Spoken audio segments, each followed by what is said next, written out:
नमस्कार, welcome to my channel Aastha TV Radha Sharma. आज मैं दिव्य कथाओं में लेकर आ रही हूँ एक बहुत ही जो भगवान के प्रिय भगत जड़ भगत के विषय में।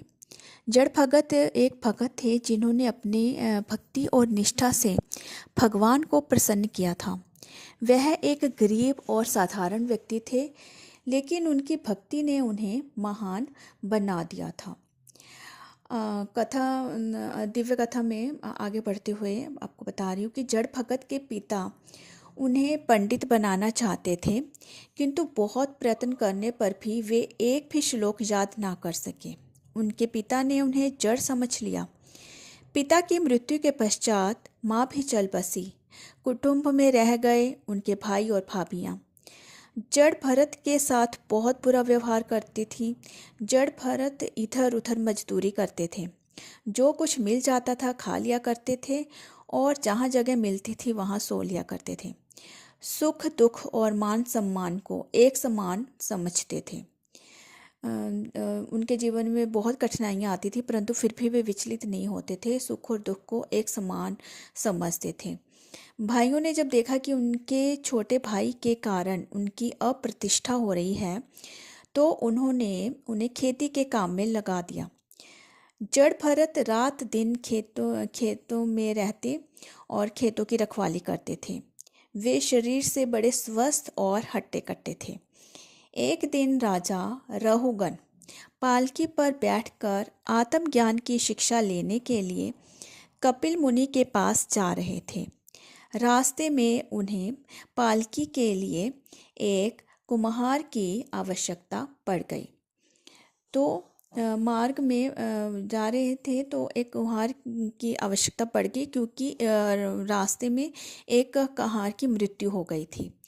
तो राजा राहुगन ने अपने सेवकों से कहा कि वे कोई दूसरा कुम्हार खोज कर लाएं। राहुगन के सेवक किसी दूसरे कुम्हार की खोज में निकल पड़े। उनकी दृष्टि खेत की मेड़ पर बैठे हुए जड़ भरत पर पड़ी। सेवक उन्हें पकड़कर ले गए। जड़ भरत ने बिना कुछ आपत्ति किए हुए कहारों के साथ पालकी कंधे पर रख ली और बहुत संभल संभल कर चलने लगे। उनके पैरों के नीचे कोई जीव ना दब जाए, इसलिए उनके पैर डगमगा उठते थे। इससे राजा रहुगन को झटका लगता था, उन्हें कष्ट होता था। राजा रहुगन ने कहारों से कहा, तुम लोग किस तरह चल रहे हो? संभल कर सावधानी के साथ क्यों नहीं चलते? कहारों ने उत्तर दिया, महाराज, हम तो सावधानी के साथ चल रहे हैं, किंतु यह नया कहार हमारे चलने में विघ्न पैदा कर रहा है। इसके पैर रह रहकर डगमगा रहे हैं। राजा रहुगन ने भगत जड़ भरत को सावधान करते हुए कहा, तुम ठीक से क्यों नहीं चलते? देखने में तो हट्टे कट्टे मालूम होते हो, क्या पालकी लेकर ठीक से चला नहीं जाता? सावधानी से मेरी आज्ञा का पालन करो, नहीं तो दंड दूंगा। राजा रहुगन का कथन सुनकर भगत जड़ भरत मुस्कुरा उठे। उन्होंने मुस्कुराते हुए कहा, आप शरीर को दंड दे सकते हैं, पर मुझे दंड नहीं दे सकते। मैं शरीर नहीं हूँ, मैं आत्मा हूँ। मैं दंड और पुरस्कार दोनों से परे हूँ। दंड देने की तो बात ही क्या, आप तो मुझे छू भी नहीं सकते।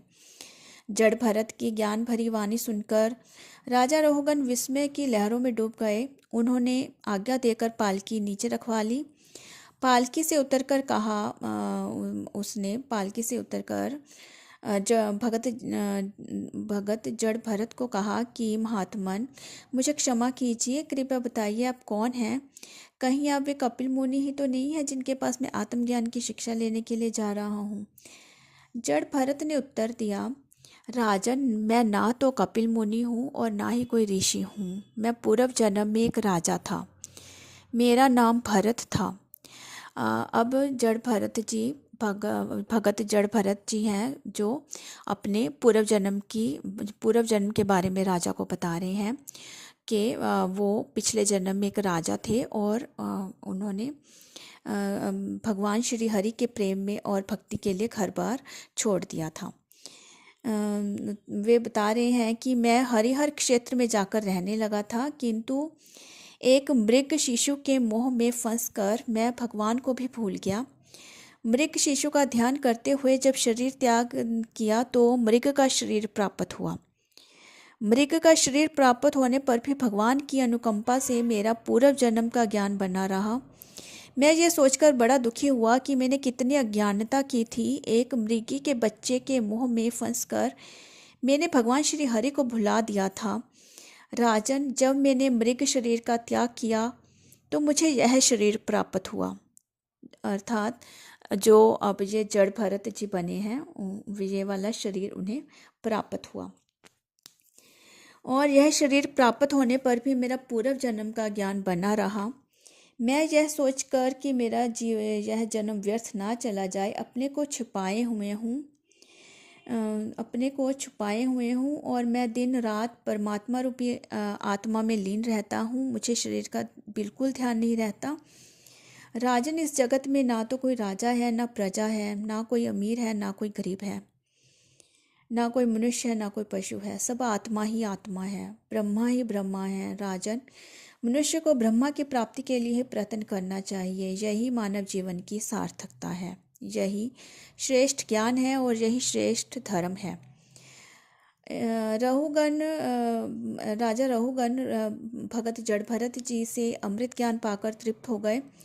उन्होंने जड़ भरत से निवेदन किया कि महात्मन, मुझे अपना शिष्य बना लीजिए। जड़ भरत जी ने उत्तर दिया कि राजन, जो मैं हूँ वही आप हैं, ना कोई गुरु है, ना कोई शिष्य है, सब आत्मा है, ब्रह्मा है। जड़ भरत जी जब तक संसार में रहे, जड़ भरत जी जब तक संसार में रहे तब तक उन्होंने भगवान की भक्ति की और वे भगवान की भक्ति में ही लीन रहे और उन्होंने अपने आचरण और अपने ज्ञान से वो सब लोगों को सही राह दिखाते रहे। इस तरह हमें जड़ भरत जी के जीवन से शिक्षा मिलती है कि हम जब अपने आचरण और व्यवहार से, जैसे उन्होंने अपने ज्ञान को प्रकट किया, तो अंतिम समय में जब वो आए तो अपने ज्ञान को प्रकट करते रहे उम्र भर, और अंतिम समय आया तो वे चिरनिद्रा में सो गए थे। यह सारा जगत जो है ब्रह्मा से निकला है और ब्रह्मा में ही समा जाता है।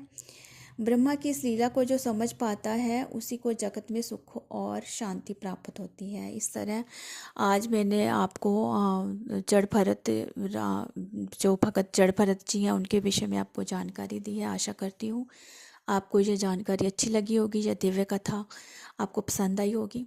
राधे राधे जी, जय माता दी।